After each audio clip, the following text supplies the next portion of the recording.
หน่วยพรรคอัยการเลื่อนสมาชิกพรรคสำรองขึ้นเป็นสมาชิกพรรคสมบูรณ์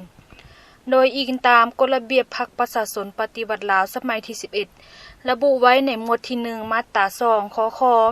ว่าด้วยการพิจารณาเลื่อนสมาชิกพรรคสำรองขึ้นเป็นสมาชิกพรรคสมบูรณ์ตอนเช้าของวันที่25ธันวาคม2024นี้ที่ขึ้นกับคณะพรรคฮักฐานห้องการเมืองกองบัญชาการทหารแขวงพงศลีหน่วยพรรคอัยการเลื่อนสมาชิกพรรคสำรองขึ้นเป็นสมาชิกพรรคสมบูรณ์โดยการเป็นประธานของสหายพันโททองไหลไสทวงศ์เลขาหน่วยพรรคอัยการห้องการเมืองกองบัญชาการทหารแขวงมีสหายพันโทบุญใหม่สุริเหืองห้องเลขาหน่วยพรรคหัวหน้าแผนกป้องกันภายในห้องการเมืองกองบัญชาการทหารแขวงมีสมาชิกพรรคสมบูรณ์สำรองเข้าร่วมสหายพันโทบุญไม้สุริเหืองห้องเลขาหน่วยพรรคหัวหน้าแผนกป้องกันภายในห้องการเมืองกองบัญชาการทหารแขวงพงศลีได้ขึ้นพานมติตกลงของคณะประจำพรรคกองบัญชาการทหารแขวงฉบับเลขที่715-717ทับ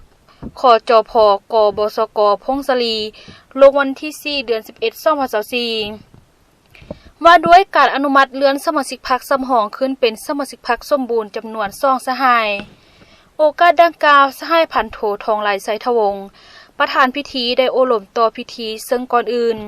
สหายได้แสดงความย่องหย่อสมเสยต่อสมาชิกพรรคสำรอง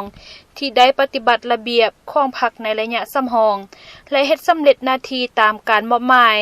และสามารถที่ได้เลื่อนเป็นสมาชิกพรรคสมบูรณ์พร้อมทางได้เรียกร้องให้